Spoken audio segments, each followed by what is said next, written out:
What's up, guys? My name is Bonnie. Welcome back to Sonar Awareness. Today, I want to talk about the Will and Jada Pinkett Smith entanglement situation. Just to give my intake on it, which is very interesting situation to me. But before I get into that, guys, don't forget to subscribe and comment below and tell me what you think about this video. For starters, Jada didn't like how everything came to be. She said it in the interview. And to me, what I perceived from it, she seemed very angry that it was out in the open. She seemed very angry about it. It just came off as passive aggressive anger. That's how covert narcissists are. A lot of times they kind of got a sly way of expressing, they basically got a sly way of expressing their anger. She said people's feelings are involved. So that was another jab, meaning his feelings are involved, and maybe the world, when she said she meant people's feelings are involved, but her demeanor, she just came off as very cold. And she kept on, saying that this is a private situation. It's private, meaning that she preferred not to talk about it. And again, it was a lot of passive aggressive at the beginning of the interview. And the next thing I noticed that how she was trying to turn everything in her favor. She said it's too much going on in the world, and it is a lot of stuff going on in the world.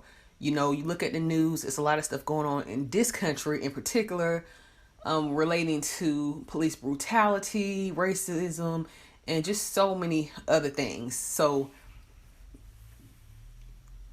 in a passive aggressive way, she was saying to everybody, it's so much going on in the world. I can't believe I have to sit here and explain this because of the backlash. I'm pretty sure from Twitter and other places, it's more important things going on than this right here. So it's really, it came off as kind of snobbish, didn't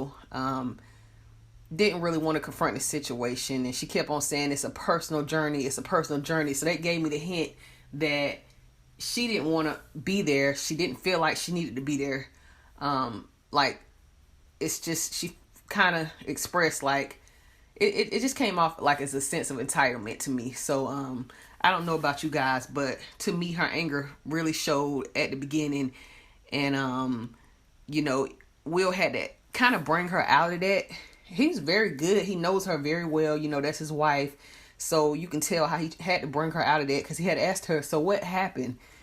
Just to open her up, because I guess he can tell she was pretty angry and she didn't want to speak up about the situation. So they start talking, and she starts explaining how August Alsina needed help. He was mentally unhealthy, emotionally unhealthy, and he had drug issues. So this is a perfect target for narcissists. They like taking advantage of others. They are users of people, and they can use people for many things. That's what's so interesting about narcissists. They can use people for many things, but in this situation that I'm going to explain, I feel like he was used for sex, to be a boy toy. But narcissists can use people for a lot of things, whether it be sex, money, just anything. So it was just kind of also interesting how Will supported her. He was really in tune and knew kind of how to turn her around and get her back on track. So he kind of he admitted to the separation, that they were separated, and that kind of took Jada to really it gave her an outlet, so she didn't really feel bad.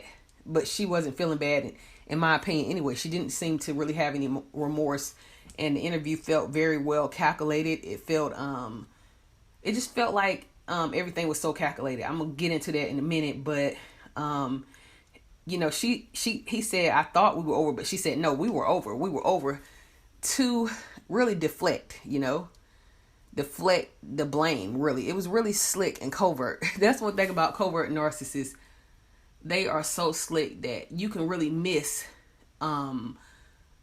their actions and their responsibility in things, because it's so covert. You end up feeling not as bad for them, or they find a way to lessen the blow. So she went on to describe what the situation was as an entanglement, which just blew everybody away. I know it's been viral on Twitter and every place else because it just, the audacity to describe an affair as an entanglement. You know, I mean, the word, just putting it there, it was just a really covert way to get yourself out of the, you know, the harshness of the word of affair or stepping outside of your marriage, which was more of an appropriate word to use. I mean, it just really, you know, it was really slick, really covert. So she had to really admit about the relationship. You know, Will kind of asked her, you know, so it was a relationship. Like he, you know, laughed it out, trying to get her to just open up because the world is watching. So he kind of knew how to get her to open up, like I said, which is really interesting because, you know, so much has gone on, or what we've heard rumors about him having an open marriage and all of these things. But he really seemed to be in tune with her, you know, and how to get her to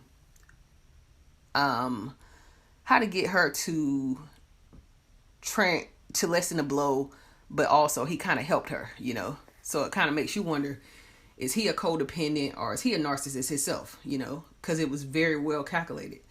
But she had to admit to the relationship, and I think it was, you know, very deflecting, manipulation there, and it's just very evasive behavior. You know, she was covertly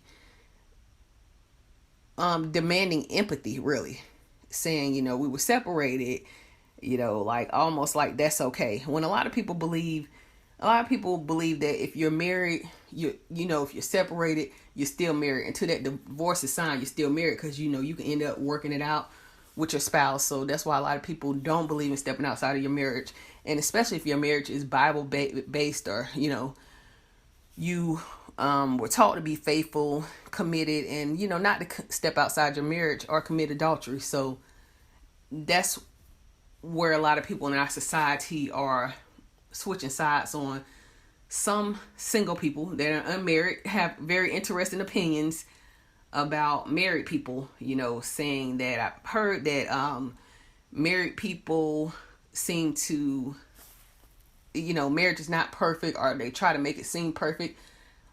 And it's just really negative view towards married people. Some people have that. Some people don't even believe in marriage at all. They say that this is not, it shouldn't be a contract like this. And it's just, you know, they feel really tied down from the whole idea of it, and they don't feel like it's right. And they just have so many views on it.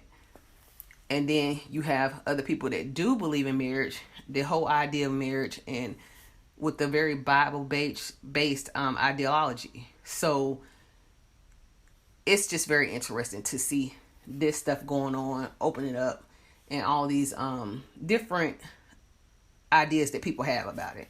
So basically, she cleaned up, Jada was able to clean up that Will didn't give his permission for her to be, you know, intimate with August, you know, just also another way to lessen the blow, to lessen the harsh judgment. And I think it was very smoothly done, because she didn't make August take the blame for that, and she didn't make Will take the blame. But she kind of didn't take too much blame herself. She didn't really take any blame herself. She kind of just smoothly wiggled her way through things, and it was very, very shady to me, you know, clearing up August and Will's involvement, but she still ended up herself playing a victim, repeating the separation issue, and it made it seem like it was okay because we were separated, you know. And it, you know, I really didn't sense her having any empathy or remorse. I just didn't get that from her, you know. So she was able to justify her actions, and you know, you didn't get any apologies from her, or she didn't just seem genuinely remorse, even though I know this happened a long time ago, or so they say. You know, with entertainers, it's so hard because they practice stuff. They go over things. They have people helping them to clear up their image. They have consultants and people that they speak to, which I believe that happened before this interview, was very well rehearsed in my opinion, because they said bad marriage for life at the end, which was already rehearsed. So they knew what to say. It was very manipulative, very deceitful. It wasn't a open, honest interview that wasn't, it was already talked about, pre-planned basically. So that made everything more different, but because it was so well calculated, So it was obviously, August was in a lot of pain, upset and angry. So he decided to speak up about it. And that's his choice, whether he wanted to speak up about it when it happened or years later. But a lot of people felt like he believed it, spoke up to promote an album, which it was very, the timing was very, honestly, it does appear to be that way.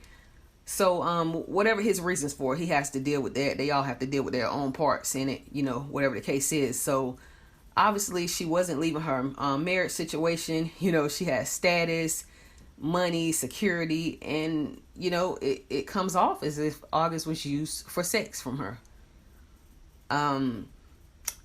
She said she needed to feel good, and that kind of blew me away. I'm not gonna lie. I was like, wow, this is in front of your husband. It was kind of like, it was very uncomfortable to watch. Like, and some people say, well, she might have meant for companionship, because sometimes marriages do get hard, and when you and your spouse are not getting along. But it could have been she was admitting to the sex and the companionship that she needed to feel good for. So it was very uncomfortable for people to watch, for me to watch, to sit here and just listen to that. So another slick thing that I really felt like that was very covert that she did was she might be self-aware, a self-aware narcissist, because she ended up talking about codependency. And I was like, wow, how do you know about codependency? And she was, basically codependency is an empathetic person pouring themselves into a toxic person, which would make it look like, so is August toxic because he did have drug issues and emotional issues. And it kind of makes Jada look like the victim, since this is what she's claiming once again. So she had given herself different outlets to play the victim. She said it was separation. That gave her a way out because it made it look like, it lessened the blow. You and your husband got issues going on, so some people feel like that's okay to step outside your marriage just because you have issues going on with your spouse. Some people feel like it's okay, and others feel like it's wrong. Me personally, I don't believe in that, but she had that outlet to,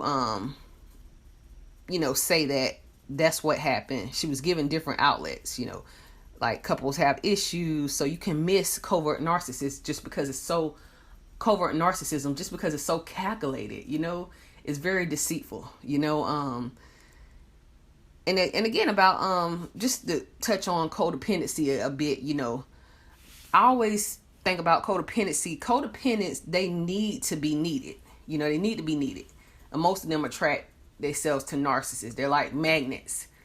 And narcissists, covert narcissists, on the other hand, need to be admired. So who needed to be admired in this situation? Think about it. You got a woman, high status woman, married to one of the top Hollywood actors, got a money, a lot of power, a lot of things associated with that. And she's helping this poor, struggling, artist that has emotional issues and drug issues.